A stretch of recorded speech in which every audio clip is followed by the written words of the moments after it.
On my 27th birthday, the room smelled like money. Crystal glasses, perfume, laughter that didn't belong to me. My grandfather lifted his champagne and smiled.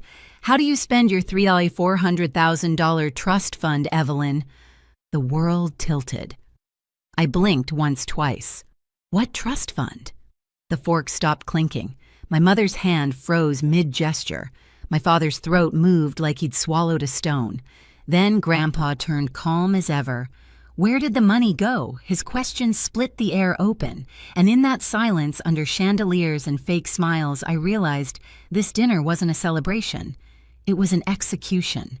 My name is Evelyn Hart, and until that night, I thought I understood my family. I grew up believing success was measured in silence. Smile at the table, don't ask too many questions, and never talk about money.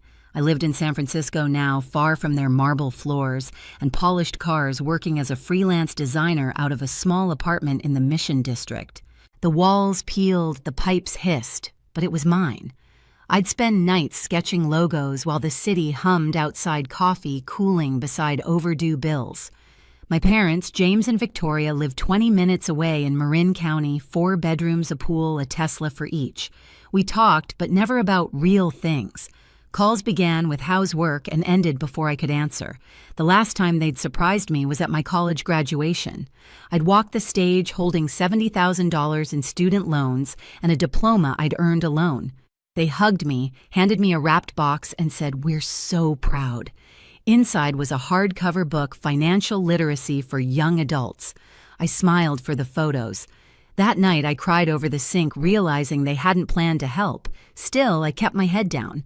I paid rent, skipped dinners, took every freelance job I could find. When friends posted vacation photos, I laughed it off. One day I'd say, one day I'd make enough to breathe. A week before my 27th birthday, my boss called me into his glass office. His face said everything before he spoke. "I'm sorry, Evelyn. We're downsizing." I boxed up my things, took the bus home, and sat on my couch with Madison, my roommate, my anchor, my only constant for 2 years. "Your parents will help, right?" she asked. I laughed, bitter and hollow. "They'll probably suggest a budgeting app." That night I called anyway. "Mom, I lost my job." "Oh, that's too bad, honey," she said, her keyboard clicking in the background. "But you'll figure it out. You always do."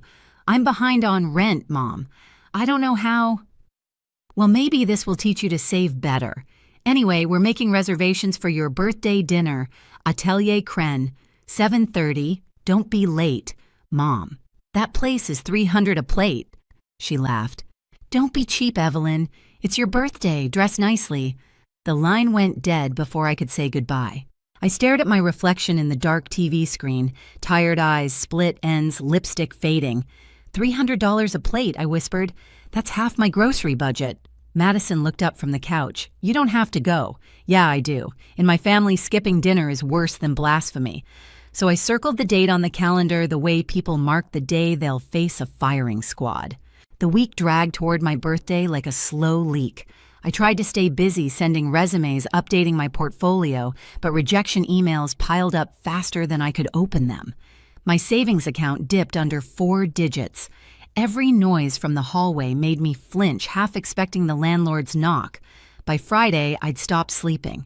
Madison found me at 2 a.m., still hunched over my laptop. "Eve, go to bed," she said softly. "I can't. If I stop, I'll think about it." "About what?" "That dinner. Them. Acting like everything's perfect while I'm falling apart." She squeezed my shoulder. "Then make it the last time they treat you like that." I didn't know what she meant yet, but those words stayed. Saturday came bright and sharp. I stood in front of my closet staring at the same 3 options. Jeans too faded, a blazer missing a button, and a black dress I'd bought 3 years ago for a job interview. I chose the dress. It still fit mostly. On the bus ride to the restaurant, I watched people through the window, tourists laughing, couples holding hands, a kid licking ice cream that dripped down his arm. I envied how simple their moments were. Atelier Cren shimmered with glass and gold. My parents were already seated when I arrived, my mother in a red silk dress, my father in his tailored navy suit. The table gleamed with wine glasses and silverware I couldn't name. "Happy birthday, sweetheart." Mom air-kissed me, her perfume so strong it made my eyes sting. Dad smiled. You look tired. Rough week. Lost my job, I said quietly. He nodded like I'd mentioned the weather. Well, that happens. You'll bounce back. They launched into stories about their Europe trip, the new Tesla's autopilot feature, a renovation project for the guest bathroom. My words dissolved in the noise. I kept glancing at the door, counting the minutes. I was supposed to feel celebrated, but I felt like a prop in their perfect picture. Then the door opened. A ripple of surprise swept the room as my grandfather walked in. Robert Hart, silver-haired, tall, every step measured. The maitre d' nearly tripped, trying to escort him. My mother's smile faltered. Dad, what are you doing here? She asked, voice an octave too high. Celebrating my granddaughter, of course. His eyes found mine. Happy birthday, Evelyn. He hugged me real solid warm, and I felt the first breath I'd taken all night. I didn't know you were coming, I said. Wouldn't miss it for the world. He sat down beside me, ordered whiskey neat, and started polite conversation. But there was an edge in his voice I couldn't place, like he already knew something none of us did. Then he smiled at me, raised his glass, and said the words that changed everything. The whiskey caught the light as my grandfather lifted his glass. So, Evelyn, he said tone casual, how do you spend your $3.4 million trust fund? The air shattered. I heard my heartbeat before the silence registered. I blinked. Once? Twice? What trust fund? Every fork stopped mid-air. My mother's smile cracked like porcelain. My father's throat moved as if he'd swallowed glass. My grandfather's expression didn't change. He simply leaned back in his chair. The trust I set up when you were born. Your parents were supposed to transfer it to you when you turned 25. My mother laughed too fast. Oh, Dad, you must be mistaken. There was Victoria, he said quietly. Don't.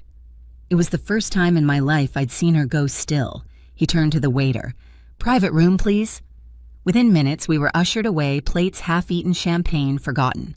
The door closed behind us with a soft click that sounded final. Inside, the air was colder. My grandfather's assistant, Michelle, was already there, tablet open. A man in a tailored suit waited beside her. Michael Anderson, his attorney. This won't take long, Grandpa said. I just want clarity. Michael opened a folder, slid a stack of papers across the table. Miss Hart, this is the trust account created under your name. Initial deposit, $1 million. Current value given market growth should be approximately $3.4 million. My fingers hovered above the paper. Should be. He nodded grimly. As of this morning, the balance is $200,000. The words landed like a physical hit. $200,000. 25 years of savings investments, interest gone. Grandpa's gaze never left my parents. Explain. Dad wiped his forehead. We used some of it just to cover the mortgage when the market crashed. Some Grandpa's voice stayed calm. That's over $3 million, James. Mom's hands trembled around her clutch. We were managing it. For her future. We didn't want her to waste it. I laughed short, sharp, ugly. You mean like wasting it on rent or student loans or food? Mom turned to me, her eyes glassy. Sweetheart, we only wanted what's best for you. You gave me a book on financial literacy for graduation. My voice cracked. While you were draining my account. Grandpa raised a hand. The room went quiet again. Enough. He turned to Michelle. List the withdrawals. She read, her voice mechanical. Mortgage payoff, $450,000. Vehicle purchases, 2 Tesla Model S, $280,000. Home renovation, $320,000. Investment in Victoria Hart Real Estate, $500,000. Marked total loss. Each line felt like another blow. Then she paused. Purchase of property in Malibu, $1.8 million. Currently registered under James and Victoria Hart. I stared at them. A beach house. My father's face went slack. It was an investment. It was theft, Grandpa said quietly, from your own daughter. No one spoke. The only sound was the faint hum of the air vent. Finally, Grandpa pushed back his chair. Give me the keys. Mom's eyes darted toward her purse. She hesitated, then pulled out a small key ring, 2 keys and a fob. Her hands shook as she set them on the table. Grandpa slid them across to me. These are yours, 2 years late. They were still warm from her palm when I picked them up. My keys, my apartment, my life that had been kept from me. Mom started to cry soft, practiced sobs. "Please, Dad, don't do this. We're family. Family doesn't steal from family," he said. "You'll hear from my lawyers tomorrow." They left the room slowly as if gravity had doubled. The door closed and the air felt lighter but emptier. Grandpa turned to me. "Evelyn, I'll have a full audit done. They'll face legal consequences. But the decision to press charges, it's yours."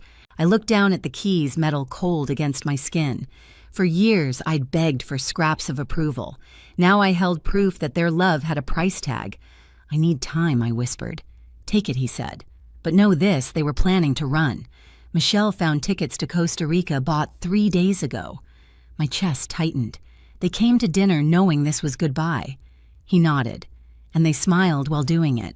That night, I left the restaurant with the keys in my pocket and a storm in my chest. Outside, the city lights blurred through the fog. Madison was waiting up when I got home. When I told her everything, she stared at me like I'd just recited a crime scene report. "They stole from you," she whispered. "Your own parents. Not just money," I said. "Years." I looked out the window at the sleeping city and felt something break and something else begin. I wasn't going to scream. I wasn't going to beg. I was going to take everything back, quietly. 3 days after that dinner, I was summoned to my grandfather's office, a glass tower downtown that looked like it could slice the sky.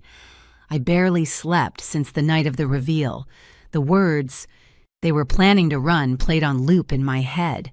Every time I closed my eyes, I saw my mother's trembling hand dropping the keys. My father's silence that felt like confession. When I arrived, Michelle was already waiting in the lobby, immaculate as always, tablet in hand. "They're here," she said quietly. "Robert wanted you present." My stomach tightened. "Both of them." She nodded.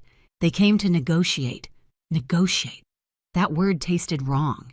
The elevator opened to the top floor, glass walls, leather chairs, the faint scent of cedar and old money. Grandpa sat behind his desk, posture, straight hands clasped. Across from him sat my parents. Dad looked 10 years older. Mom was trying to smile, but the gloss on her lips cracked at the corners. Evelyn Grandpa said, voice steady, "Sit." I sat opposite them. No one spoke for a moment. The only sound was the ticking of the antique clock on the wall. Finally, Dad cleared his throat. "We didn't mean for it to go this far. We were just..." Desperate Grandpa's voice was cold. "Trying to stay afloat," Dad said. "You wouldn't understand, I understand, greed," Grandpa interrupted.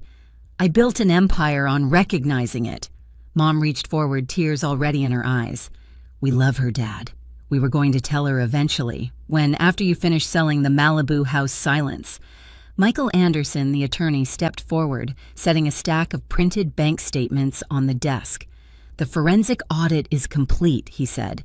"Every transaction traced, every property connected. We've recovered approximately $2 million through asset seizures and forced sales." My father rubbed his temples. $2 million? We already...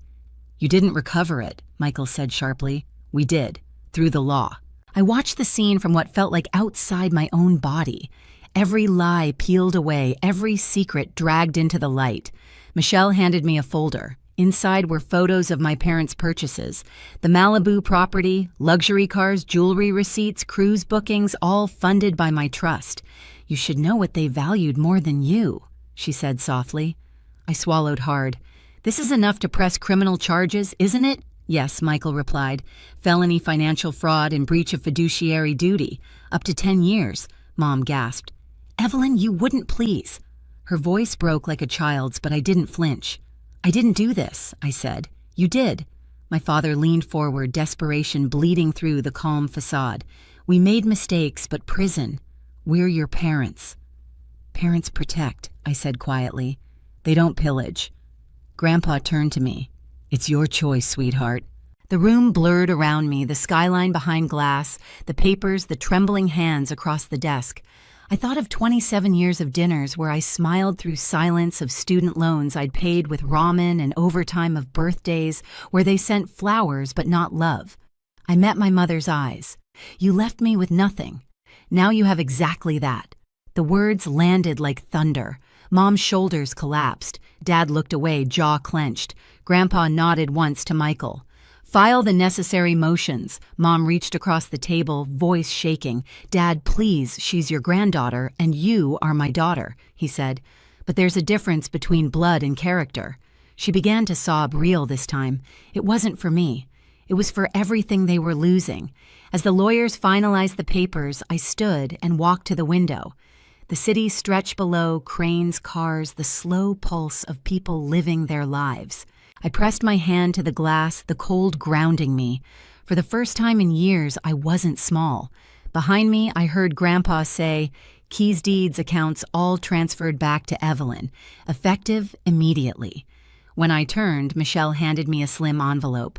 "These are your property documents. Pacific Heights fully under your name now." I nodded. "Thank you." Mom whispered something, her voice barely audible. "You'll regret this." I looked at her, really looked. The woman who taught me to keep my voice soft, my needs smaller, my worth tied to approval. "No," I said. "For once I won't." They left soon after, escorted out by security. The door closed. The silence that followed wasn't heavy anymore. It was clean. Grandpa stood slowly, walking over to me. "You did the right thing." "I don't feel good," I admitted. "Justice rarely feels good," he said, "but it's necessary." He put a hand on my shoulder, firm and steady. "You're not alone anymore, Evelyn. You never were." That night, I went to see the apartment, the one I'd never been allowed to step inside. Pacific Heights was quiet, all glass and steel and bay views. The doorman recognized my name immediately. "Mr. Hart said you'd be coming." When I unlocked the door, the smell of expensive candles hit me first. Everything was staged neutral tones, marble counters, a coffee table book about modern design. A stranger's life furnished with my money. I wandered through the rooms, fingertips brushing the walls, the furniture, the evidence. On the counter, a lease folder, tenants' names, rent deposits. My parents had been collecting money for years. I sank onto the couch and laughed, the sound raw. Then the laughter broke into tears. Not grief anymore, but release. Madison arrived 20 minutes later, holding takeout. "You're really here," she whispered, eyes wide. "I'm home," I said. She looked around, smiled. "So, how does justice feel?" "Quiet," I said, "and heavier than I thought." We ate sitting on the floor cartons, spread out like old times. Through the windows, the bay shimmered with city lights. Somewhere behind me, the keys gleamed on the counter, a reminder of everything that had been stolen and everything I'd taken back. Before bed, I texted Grandpa, moved in. "Thank you for fighting when I couldn't." His reply came a minute later. "You always could, Evelyn. You just needed proof." I stared at that message until the screen dimmed, proof of what they'd done and who I'd become. A month passed before I could sleep without waking in the middle of the night expecting another secret to surface. But the investigation moved quickly. My parents' assets, both Tesla's, the Malibu house, even the country club membership, were liquidated. The proceeds poured back into my account under my name where they should have always been. They moved into a roadside motel in Oakland. Grandpa told me in a quiet voice, "They're paying restitution. $500 a month." Court ordered. I didn't feel joy when he said it, just balance. I settled into the apartment in Pacific Heights. Each morning the fog rolled over the bay like breath. I'd sit on the balcony with coffee laptop open, freelancing again. Clients came, fast referrals from Grandpa's network startups that needed branding. For once I wasn't scrambling, I was building. Madison came over every weekend. We hung art, unpacked boxes, made the place ours. "You realize," she said once, laughing, "you could buy this whole building now."